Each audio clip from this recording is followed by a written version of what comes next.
I finished over 130 books in 2024, and you know, not all of them can be winners. I have gotten significantly better over the years at picking out books that I'm gonna enjoy. I feel like I have more and more 4 and 5-star reads and fewer books that I absolutely despise with my entire being, which is always a positive thing. And despite what some of y'all might think that I hate every single book I read, which is just patently false, okay? I personally take extreme offense because one of my favorite things in the world is ranting positively about books I love. I love recommending books excessively over and over again and trying to force you all to read my favorite books. That's one of my favorite pastimes. But I do, it's true, occasionally dislike a book. And when I dislike a book, I also tend to feel the need to rant and make sure all of you know so you can avoid said book like the plague. So in this video, I'll be sharing the top 10 absolute worst books I read in 2024 to try to save you a little bit of time and money and peace of mind. So come along with me. I'm gonna go in chronological order and we're just gonna bang out the 10 worst books I read this year. Let's do it. Starting with a few of the 2023 Goodreads Choice winners. I've done a video for the last couple years where I attempt to read all of the winners of the Goodreads Choice Awards, which I will be doing again this year. Just give me a month or two to get through all of them. But as much as I always find at least one book that I really love doing that challenge, I also always find multiple books that I despise. And this year was no different. If you saw that reading vlog, you might have an inkling of what's to come, but I had a couple major duds in that video, but I'm really focusing on the absolute bottom of the barrel here, not just books that disappointed me, though I did make a separate video about that if you want to hear about my top disappointments of the year. Not just books that left me feeling pretty nonplussed. I'm talking about books that made me feel ancestral rage.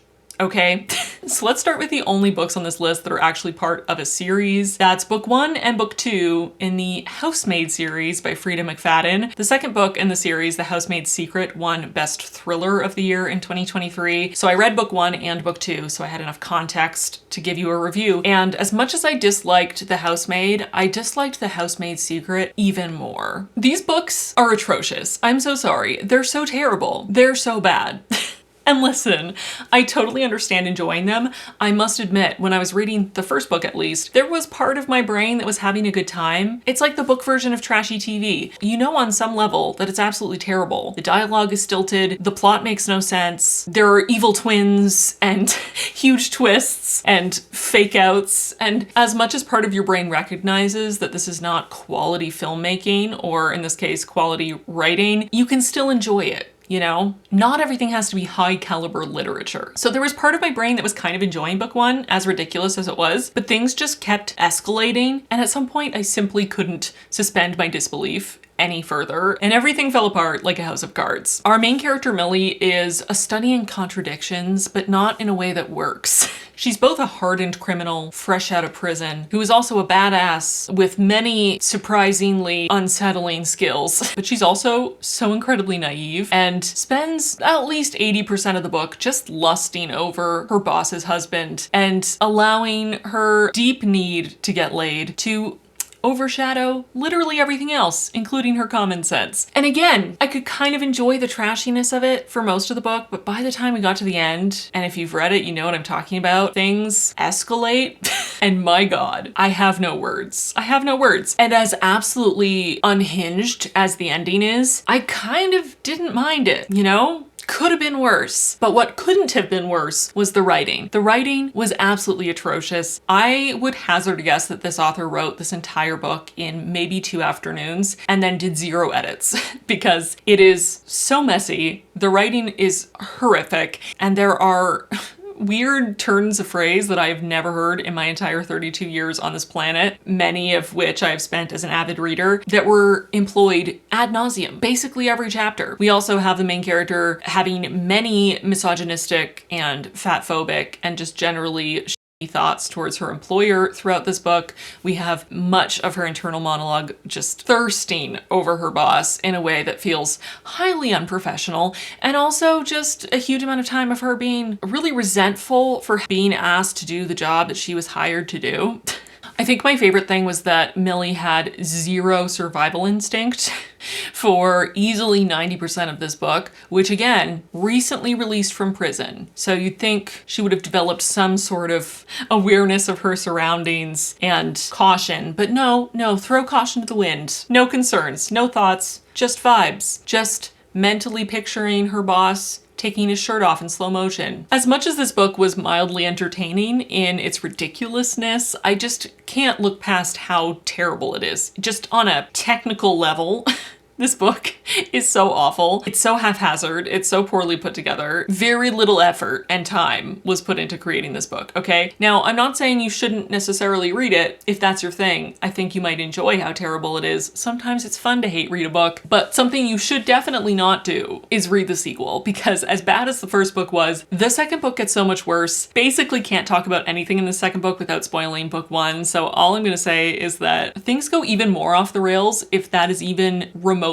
possible, and we get introduced to a new character who is somehow even more judgmental and fatphobic than Millie was in book one, and I didn't think that was possible. So maybe read book one if you're looking for a trashy, quick to read thriller that is kind of ridiculous, a little stupid, but also kind of entertaining for exactly those reasons. But please don't even bother with book two. It's really not worth the paper it's printed on, okay? It's really not. But that's not all for the Goodreads Choice Awards 2023, because I was forced to pull out and brush off a book that I had thoroughly shoved into the DNF pile, Happy Place by Emily Henry. And shocker, a book that I DNF'd when I was reading it just on my own time. I absolutely hated having to finish for a video. I could go on and on about this book. I hate everything about it with a burning passion. Emily Henry has been so hit or miss for me that I honestly am terrified to read anything else she's written, because I either absolutely despise her books and feel like they make no sense whatsoever and do not understand the appeal of any of the characters, see zero chemistry, need it to end immediately, or in the case of book lovers, I think it's pretty cute. I had a good time rooting for them, and nothing in between. Happy Place was the former, and I'm worried to open this can of worms and rant about this again, because I just barely got over my anger about this book, and it's been 11 months. The biggest sin of this book for me is that the whole concept of the book, the title Happy Place, the whole idea is that this summer house on this lake that one of the main character's friends' parents owns is their happy place as a group. The place is important to the title and the concept of the book, and yet the place is so irrelevant in this book that this story could have happened literally anywhere else. Why did she name the book Happy Place? Why did she have them constantly reiterate in the first several chapters that this place was super duper important to all of them and to their friendship, only to drop it and never bring it up again? I don't know, but it makes me irrationally angry. Know what else makes me irrationally angry? Reading a romance and being expected to root for two characters who not only are extremely subpar examples of the human species, but who should never be in a relationship together.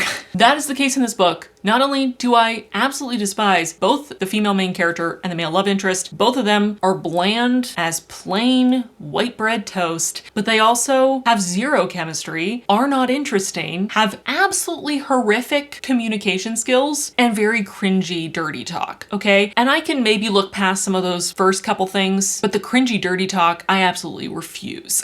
The sexy scenes in this book were anything but sexy, and don't even get me started on the extremely long scene of a bunch of 30-year-olds getting high on a single weed gummy each and acting like 12-year-olds in a theme park for far too many pages.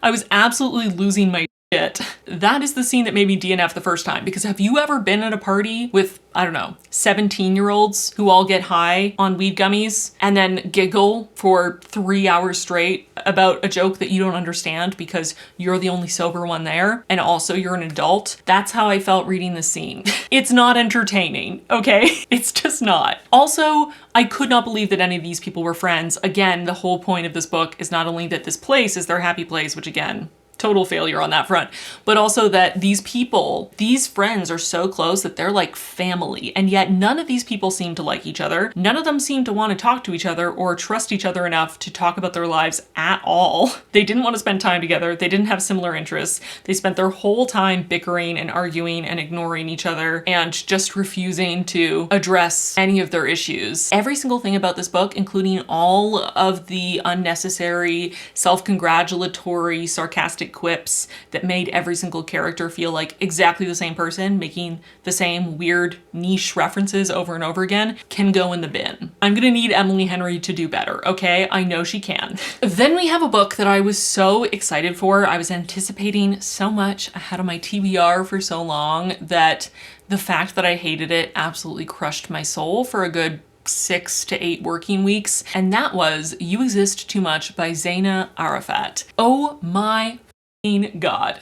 This book, wow.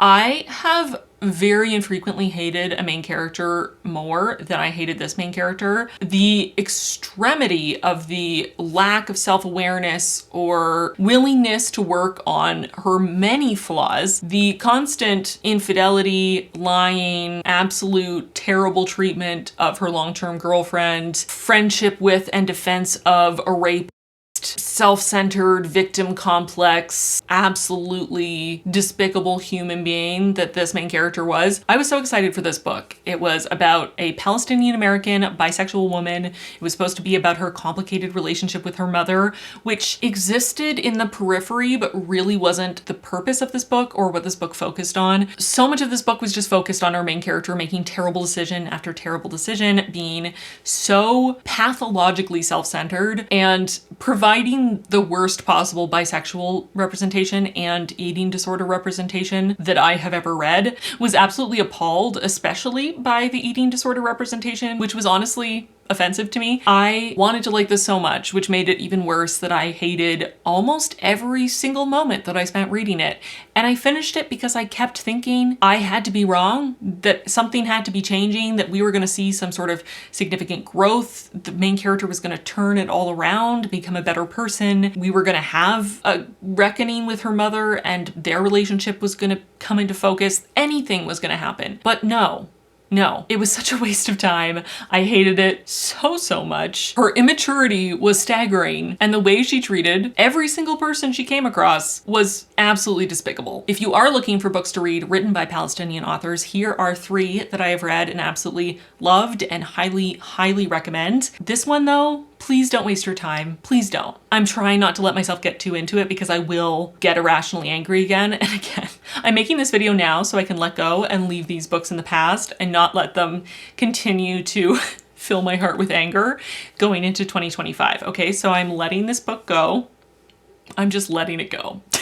That's all. The next book I'm going to be mentioning is one that I read in my romantasy reading vlog, which will be linked in the description box if you missed it. And this is a book that was very popular online. I heard so much buzz about it, and it sounded kind of interesting and up my alley. So color me extremely appalled when I actually started reading it, and the writing was some of the most atrocious prose that I have come across in a very long time.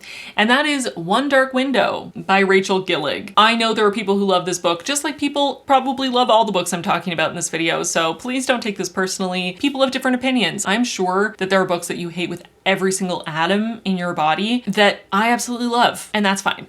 But One Dark Window was terrible. Main character was completely useless and helpless, could not do anything on her own, including opening curtains in the morning. Male love interest was not that bad, but was referred to by his job title approximately 179 times, over and over and over and over again. Check out my rant review in my romantasy reading vlog to hear me read aloud many of these repetitive quotes to really drive home how terrible the writing is. There are also really juvenile, awkward poems, some of which are apparently written by an ancient 500-year-old being, which makes them even cringier. The magic system had potential, but was extremely underutilized.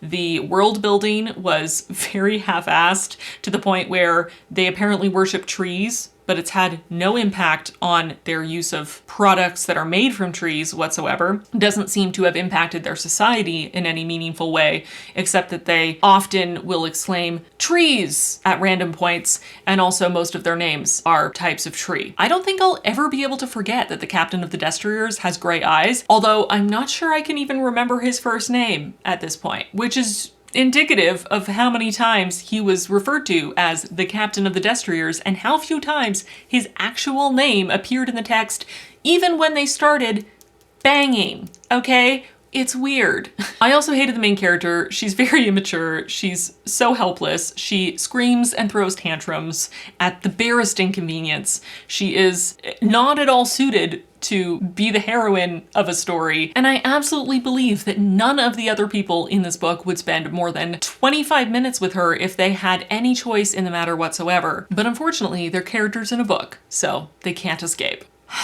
I feel like I'm still recovering from the rant I gave when I first read this book back in the summer, because just the effort I went through going painstakingly through every single page of that ebook, highlighting every use of Captain of the Destriers and gray eyes and counting them so that I could not only give you an accurate tally, but also read many of them to you so you could really understand my pain.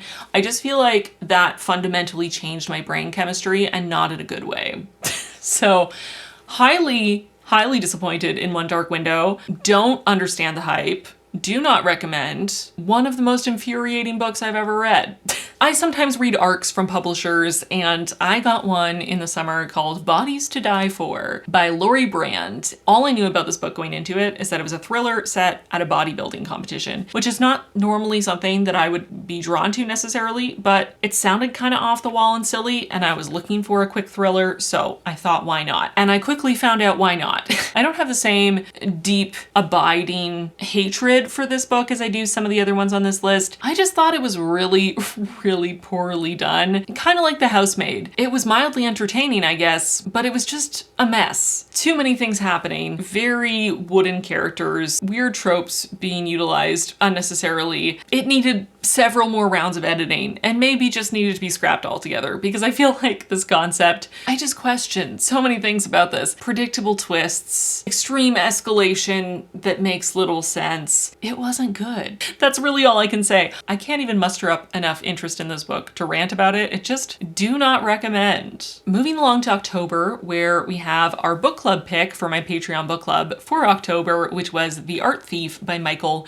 Finkel. And this one made me so much more angry because I was really looking forward to it. It seemed like such an interesting concept, and I was actually enjoying it quite a bit for most of the book. This is nonfiction, by the way, but you get to the end of the book and the author reveals something about his relationship to the subject of this book and his involvement in the narrative of this book that makes everything feel very different and not in a good way. My biggest gripe with this book is its complete lack of journalistic integrity. I was so absolutely flabbergasted and honestly kind of horrified by how unethical this felt to me. The way this story was told, the way his relationship to the subject was kept a secret until the very end, the way the narrative is handled, and the way I felt manipulated as a reader. Going into, again, a work of nonfiction that I thought was meant to be as truthful, factual, and informative as possible. And I came out of it feeling like I'd just been tricked and strung along.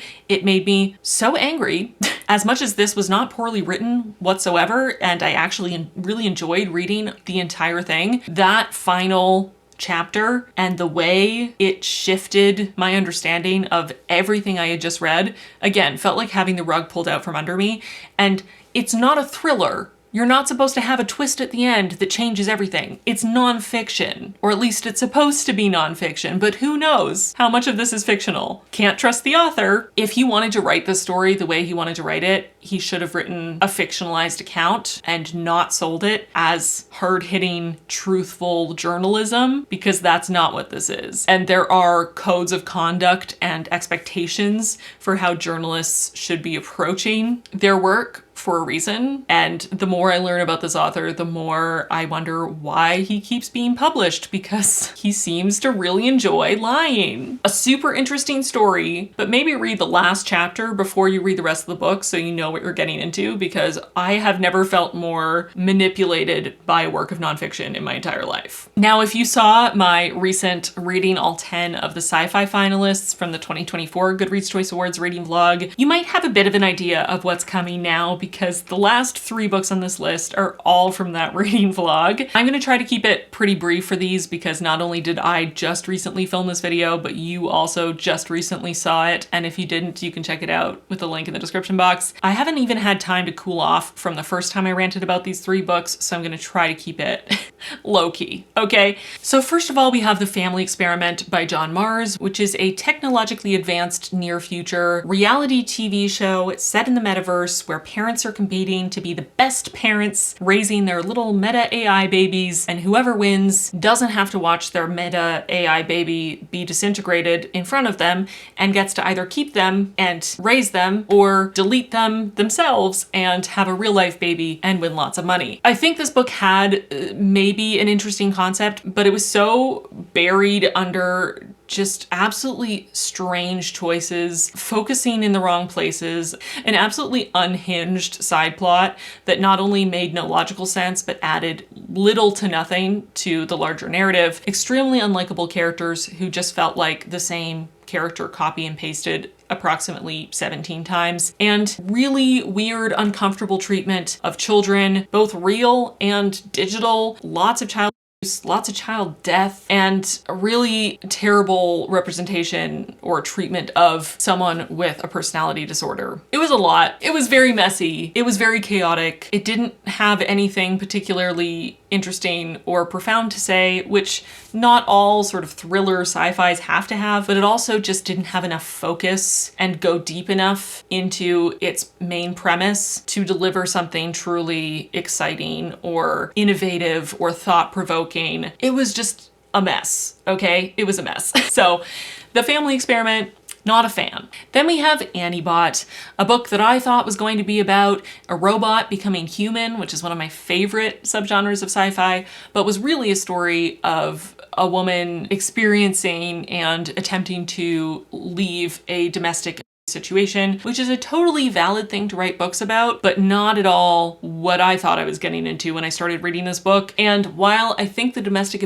was well portrayed, it felt very real and visceral to the point that it made me deeply uncomfortable and angry to read about. The ending was so horrifically bad to me, in my personal opinion, that it just destroyed the book for me. It did not feel feminist. It did not feel empowering. The combination of the super male gazy way that this book portrays our main character and looks at her body and at the many sex scenes between her and her abuser, in addition to an ending that was so anticlimactic and so disappointing, and also did not feel feminist or well thought out or plausible or cathartic in the least, just left me feeling angry that I was forced to read this book and experience so much anger on behalf of a fictional character who does not exist, only to be left feeling even more frustrated and upset at the end of it. Not every book has to leave you feeling happy-go-lucky or have the main character triumph in some incredibly cathartic way, but I didn't think this ending was purposefully unsatisfying. I think the author thought the ending was going to feel feminist and cathartic and satisfying, and it didn't land for me. I also hated that this book had little to no science and little to no world building, but that's a me thing. When a book is categorized as sci-fi, I kind of want the science, and I kind of want to see how the science impacts the world. That's like core genre stuff, just saying. People have vastly different opinions on this book, but I am one of those people who just absolutely do not think that this book was well executed and did not enjoy my time with it at all.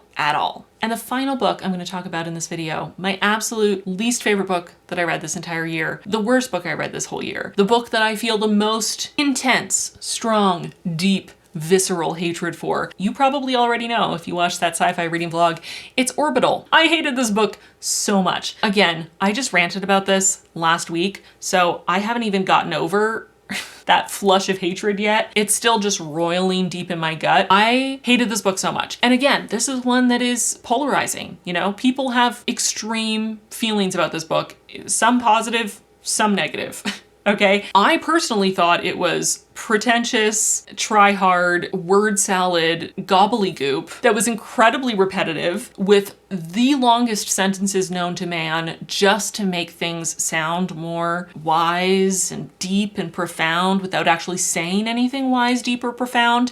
Just keep adding more things, use more similes, insert a couple more lists, just keep rambling on for another page or two without starting a new sentence to try to force the reader into some kind of trance where you'll just accept that what she's saying is the most profound thing to have ever been said about Earth or the universe. And it's just not. She's not saying anything profound. There is no profound message here. The message is that the Earth is beautiful and we should care for it and we should get along, which are lovely ideas that I totally agree with, but they are not new or unique or earth-shattering or profound. Okay? I started to get just irrationally angry at this book because it kept forcing me to read these ridiculously unnecessarily long sentences and random lists floating in the ether with no attachment or purpose and constant repetitive passages where we just keep going around, you know, in orbits around Earth because it's orbital. And every time we orbit, we have to talk about all the lakes we're seeing and the hills and the tributaries and the islands and the coastlines. And we just have to name city after city after city or country after country after country, and then we'll have a little tiny passage where one of the astronauts will list every single thing they do in their day-to-day life, and then we're back to watching the Earth go by underneath our feet and repeating all the same trade ideas over and over again. I just felt like this book was trying to force me to get on board with this being the most profound piece of literature to be written in this past year, and I just don't buy it. I'm sorry, I don't. I have read so much sci-fi in my life and watched so much sci-fi. I have experienced the wonder that this author is trying to elicit in other cases, but I did not feel the wonder and the beauty of the Earth or the universe even once while reading this book. It's pretentious, it's try hard, it is inserting as many words as possible to reach the word count for your essay. It makes me angry. Just writing the longest sentence known to man does not make you smart and does not mean that what the sentence actually contains is of any value. So that's Orbital, my least favorite book of this year. Again, check out my sci-fi reading vlog if you want to see the full initial rant because things get heated. But that's it. Those are the top 10 worst books I read this year. Let me know what you think. Have you read any of these books? Did you like them? Did you hate them? Are you mad at me now? Don't be mad at me. I'm sure you disagree with me on at least one of these. So let me know in the comments down below. Just, as always, be polite because, you know, I'm allowed to have my opinions just like you're allowed to have yours. We can respect each other and acknowledge that we can all have different opinions, and that's totally fine and actually better and more interesting that we all have our own opinions and interpret things differently and have different preferences. That's cool. That's great. Like, genuinely, that's great. I feel like because I've been ranting in this video, I have a certain tone going, but I genuinely think that's great. I actually really do. And I'm always very happy and interested to hear differing opinions in the comments. That's why I ask for them. I really do love reading them. Just be nice. Because nothing I said in this video is directed at readers who like these books, because I am not the book god that gets to decide objectively whether books are good or not. Nor do I think I am that. I just have my own opinions, just like you do. And I have lots of favorite books that I absolutely love that are widely hated, that a lot of people really hate and think are absolute trash. People think are terribly written or totally worthless and horrifically awful. And you know what? As much as sometimes it hurts my little heart to hear my favorite books disparaged like that, I also understand that it's not the end of the world. And it doesn't really say anything about me as a reader, just like it doesn't say anything about the person who doesn't like my favorite book, because they're allowed to have different opinions and it's fine. And we can all coexist happily and disagree and debate without getting our feelings hurt, because as sensitive as we may be as book lovers, and I certainly can be very sensitive, again, the world is much more interesting when we have different tastes. That's it for this video. Thank you for watching. Don't be too mad at me for disliking a book that you like if I do dislike a book that you like, and I'll see you really soon in my next one. Bye, friends.